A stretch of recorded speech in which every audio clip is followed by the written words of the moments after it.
Well, hey everybody, Rob Satcham here from FeedbackWrench, and we help small businesses go from good to great. And in this video, I want to talk about 2 times when you don't want to be an S-corp. So just stay tuned here. Now, we always help small businesses go from good to great, and one of the things that we love to do is to help people understand how to mitigate their taxes and keep more of the money that they've earned. We think that's a great deal, as does my friend Milton Friedman there. So in this video though, I want to talk about 2 times when you should not become an S-corp. And for those of you that don't remember, you have an LLC and an S-corp, and when you become an S-corp, it's one of the best tools to mitigate your self-employment taxes. And if you remember again, self-employment taxes are your Social Security and your Medicare taxes. When you become an S-corp, you're going to be able to split your income. The dividend will not be subject to self-employment taxes, but your salary that the corporation pays you will be subject to self-employment taxes, okay? So an S-corp can help you big time in saving in your self-employment taxes. But there's 2 instances, there's probably more, but 2 primary instances I really want you to have the heads up on that mean you probably should not be an S-corp. And these are both super important. I bump into entrepreneurs and business owners all the time that have kind of opened up a can of worms or set themselves up improperly so that they end up paying more taxes than what they would have had to, or they didn't realize everything that's entailed when you become an S-corp. So here are the 2 times when you probably should not become an S-corp. Now the first one's pretty common sense. Don't become an S-corp if you're just getting started. When you become an S-corp, yes, you get this opportunity to reduce and mitigate your taxes, particularly these self-employment taxes, but remember that it's only a portion of your net income or net profit that's going to be mitigated. So you're going to have to make sure that your savings outweigh the costs, which is pretty common sense, right? But remember that when you set up as an S-corp, you're going to have a payroll system that you have to get. You're going to have a bigger tax return. It's called an 1120S. It's more complex than the Schedule C. And you're probably going to need some sort of bookkeeping solution. Not that you shouldn't have it in an LLC, but you're definitely going to need it. So you have payroll, bigger tax return, and just more messing around. And then you have corporate documents that you're going to have. When you set up an S-corp, there are costs involved.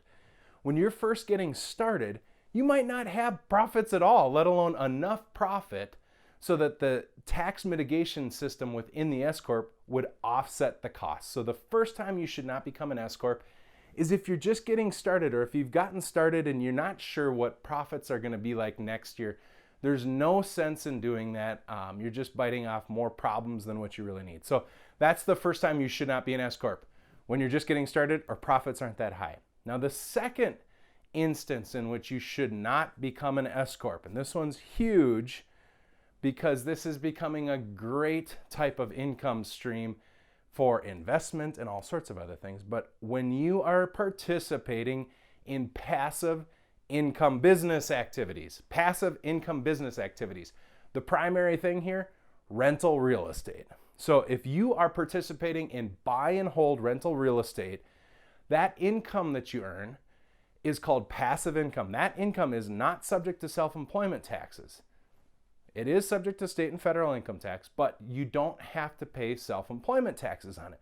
So you do not want to take property that you're buying and holding and putting it into an S-corp. Okay? Do not become an S-corp and do not put property in an S-corp because you're taking passive income activities and you're putting it into an S-corp that you then have to take a payroll from. Okay? I meet property managers all the time, or people that hear, hey, I should put my property in an LLC for legal reasons. Yep. But then they get bad advice about the S-corp. The S-corp is great for anything that's regular income, right?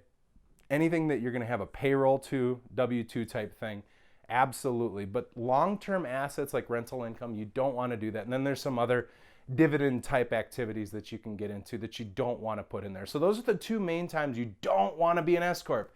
If you're just getting started, don't do it. And if you own rental real estate or passive income business activities, do not put them in an S-corp. Keep them in an LLC. Now, there's another thing with property where your LLC can own the property, and then your S-corp, which you have business activity that is subject to self-employment tax going on, and then you can pay a rental or you can lease from your other company. You have to do that properly. There's different ways to do it. but there's a great opportunity for more tax planning. Call Nuance Financial. Go to nuancefinancial.com to check them out. Hopefully this helps you understand when you should not be an S-corp and you should stick with being an LLC. Please subscribe to our channel, like and share the videos. We appreciate everything. We hope that's helpful.